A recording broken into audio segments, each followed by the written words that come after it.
Hello guys, मैं विक्की जिंदल। आगे हम फिर से एक नए क्वेश्चन के साथ जो अभी दिसंबर 2023 में CSIR नेट में पूछा गया है, कॉम्प्लेक्स एनालिसिस का क्वेश्चन है, जिसका क्वेश्चन आईडी नंबर है 704082। और जो क्वेश्चन की स्टेटमेंट है वो क्या है आपके पास, for every n greater than equal to 1 consider the entire function. और इंटायर फंक्शन आपके पास पी एन जेड समेशन के 0 to n z to the power k upon में k factorial. Then which of the following statement are true.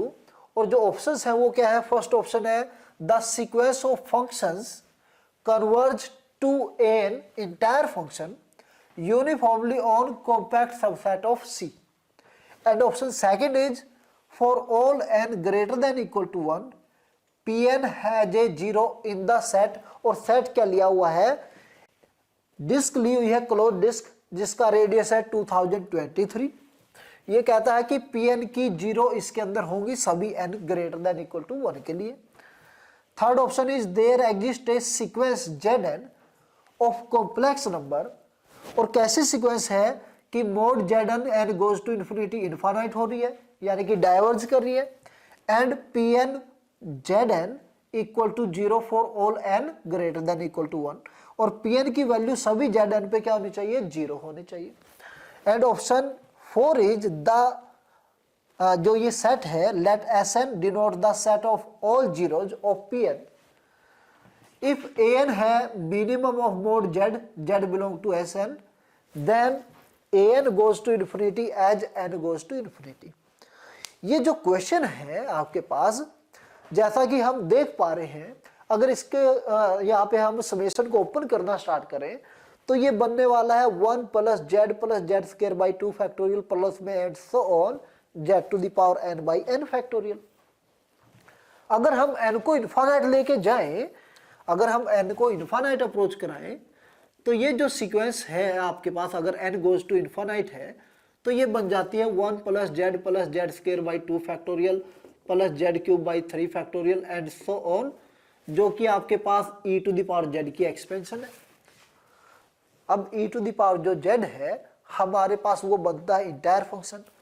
तो option 1 है जो आपके पास, ये जो सीक्वेंस है फंक्शन की, किसको कन्वर्ज कर रही है, एक entire function e to the power z को कन्वर्ज कर रही है, इसमें कोई प्रॉब्लम नहीं हमको। सेकंड ऑप्शन है for all n greater than equal to 1 Pn has a 0 in the set this.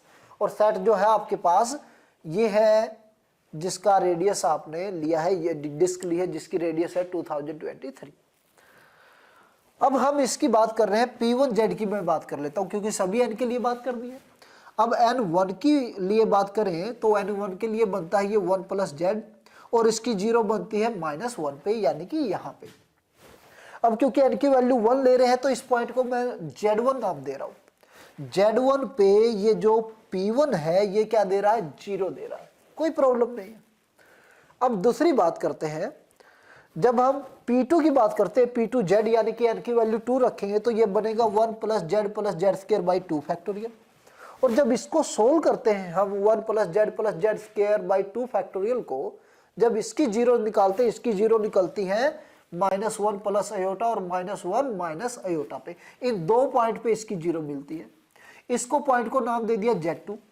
अब Z2 की अगर ओरिजिन से डिस्टेंस देखूं मैं तो इसकी Z1 की ओरिजिन से डिस्टेंस थी 1 और यहाँ पे Z2 की ओरिजिन से डिस्टेंस हो गई √2, यानी कि बढ़ रही है। 0 जो है P2 की एज कंपेयर टू P1 थोड़ी सी दूर चली गई ओरिजिन से। अब जब हम यही काम P3 पे करते हैं तो P3 की 0 और ज्यादा दूर चली जाती है। और इसी तरह से जब n को इनफाइनाइट लेके चले जाते हैं तो हम पाते हैं तो e to the power z के पास तो जो 0 होती है वो माइनस इनफाइनाइट पे, या फिर कहाँ पे 0 होती है, e to the power z को अगर x प्लस अयोटा y लिखूं तो ये हो गया e to the power x into में e to the power iota y। ये 0 तभी बनेगा जब आपके पास x कहाँ जाए, माइनस इन्फिनिटी पे चला जाए। अगर x इनफाइनाइट पे जा रहा है, माइनस इनफाइनाइट पे जा रहा है, यानी कि रियल कोऑर्डिनेट जो है z का, अगर वो माइनस इनफाइनाइट जा रहा है तब जाके ये 0 जाता है। यानी कि P1 के केस में जो 0 थी वो -1 पे मिली, P2 के केस में 0 जो मिली -1 प्लस अयोटा पे मिली, जहां पे रियल कोऑर्डिनेट नेगेटिव है। P3 के केस में आपके पास पॉइंट और ज्यादा दूर चला जाएगा जहां पे रियल कोऑर्डिनेट नेगेटिव होने वाला है। और इसी तरह से n बढ़ाते चले जाएंगे तो जो Pn की जीरो है, जहां पे Pn जीरो देगा वो जीरो ओरिजिन से काफी दूर चली जाएगी, मान लो कि यहां पे। तो एक टाइम ऐसा आएगा जहां पे n की वैल्यू हम बढ़ाते चले जाएंगे और Pn की जीरो इस डिस्क को क्रॉस करके उसके बाहर निकल जाएगी। यानी कि ये कह रहा है कि n for all n greater than equal to 1, Pn की जो जीरो होंगी इस डिस्क के अंदर होगी नहीं। एक टाइम ऐसा आएगा जहां पे n की वैल्यू हम बढ़ाते चले जाएंगे और Pn की जीरो इस डिस्क से क्या हो जाएगी, बाहर। जैसे P1 की जीरो मिल रही थी मुझे यहाँ पे, P2 की जीरो मिल रही है यहाँ पे जिसकी डिस्टेंस ओरिजिन से और ज्यादा हो गई, P3 की जीरो मान लिया कि यहाँ पे मिल रही है मुझे, P4 की जीरो मान लिया कि यहाँ पे मिल रही है। तो धीरे धीरे जैसे देखेंगे, अगर आपने ये डिस्क ली है 2000 रेडियस 2023 की, तो एक टाइम ऐसा आएगा जहां पे हमारी जीरो Pn की जीरो इस डिस्क से क्या हो जाएगी, बाहर हो जाएगी। कहां पे मिलेगी आगे जाते जाते, जब रियल कोऑर्डिनेट आप माइनस इनफाइनाइट लेना स्टार्ट करेंगे तब जाके आपके पास जीरो मिलने वाली है। तो ऐसे केसेज में एक n के बाद सभी जीरो इससे बाहर हो जाएंगी। तो ये कह रहा है सभी n के लिए जीरो उसके अंदर होगी नहीं।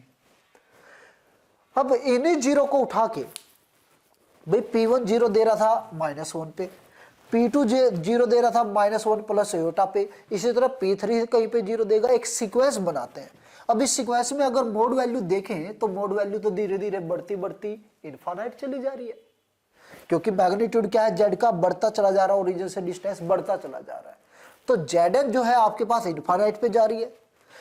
तो Z1 पे, Z1 की मैं बात करूं, इसको Z1 बोल रहा हूं, इसको Z2, Z1 पे P1 जीरो दे रहा है, Z2 पे P2 जीरो देगा, Z3 पे P3 जीरो देगा। तो इस बात ऑप्शन की बात करते हैं, थर्ड की, there exist a sequence Zn of complex number, जो कि इनफाइनाइट को जा रही है, कोई प्रॉब्लम नहीं, इनफाइनाइट जा रही है, and Pn Zn equal to zero, और Pn Zn जीरो हो रहा है, उसमें भी कोई प्रॉब्लम नहीं। की वैल्यू 1 लेंगे, P1 और Z1 क्या है यहाँ पे -1, P1 -1 पे जीरो देता है। जब n की वैल्यू लेंगे 2 और आप लेंगे यहाँ पे Z2 हो गया ये -1 प्लस एयोटा, -1 प्लस एयोटा जो है P2 का रूट है आपके पास, ये भी जीरो देगा।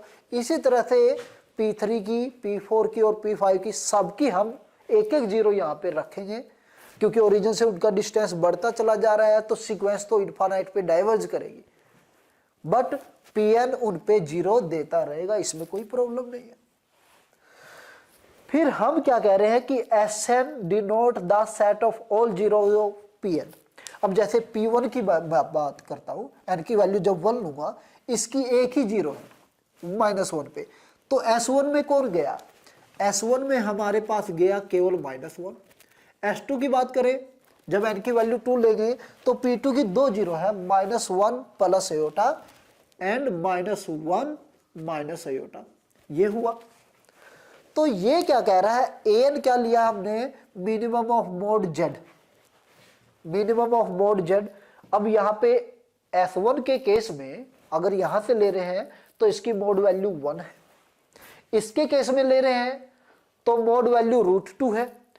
इसी तरह से अगर आप हम n को बढ़ाते चले जाएंगे S1 S2 S3 S4, तो जो ये इसमें नंबर आ रहे हैं, जो रूट आ रहे हैं, इनका मैग्नीट्यूड भी बढ़ता चला जाएगा। और जब इनका मैग्नीट्यूड बढ़ता चला जाएगा तो an का मैग्नीट्यूड भी, an की वैल्यू भी क्या होती चली जाएगी, बढ़ती चली जाएगी। यानी कि जैसे ही n इन्फिनिटी जाएगा, मोड Zn जो है आपके पास वो इन्फिनिटी जाता है, मोड Z क्या जाएगा, इनफाइनाइट, क्योंकि Sn से आ रहा है। और जब मोड Z इनफाइनाइट चला जाएगा तो an कहां चला जाएगा आपके पास, इनफाइनाइट, क्योंकि S1 में P1 की जीरो है, S2 में P2 की जीरो है, S3 में P3 की जीरो है। तो जैसे जैसे हम देख रहे हैं, P1 की जीरो का मैग्नीट्यूड 1 था, P2 की जीरो का मैग्नीट्यूड √2 था, P3 की जीरो का मैग्नीट्यूड और बढ़ गया, P4 की जीरो का मैग्नीट्यूड और बढ़ गया। यानी कि जैसे जैसे n बढ़ा रहे हैं तो जो Sn में मेंबर जा रहे हैं इसकी जीरोज, उनका मैग्नीट्यूड बढ़ रहा है, यानी कि Sn के मेंबर का मैग्नीट्यूड बढ़ रहा है। और जब Sn से कोई Z उठाएंगे उसका मैग्नीट्यूड धीरे धीरे क्योंकि बढ़ रहा है, तो ए एन भी क्या होता चला जाएगा आपके पास, बढ़ता चला जाएगा। तो जैसे ही एन को इन्फिनिटी लेके जाएंगे ए एन कहाँ चला जाएगा आपके पास, इन्फिनिट पे चला जाएगा। तो यहाँ पे क्या था हमारे पास, ऑप्शन 1, 3 एंड 4 वर करेक्ट। तो ये था हमारे पास क्वेश्चन। आई थिंक आपको समझ में आया होगा।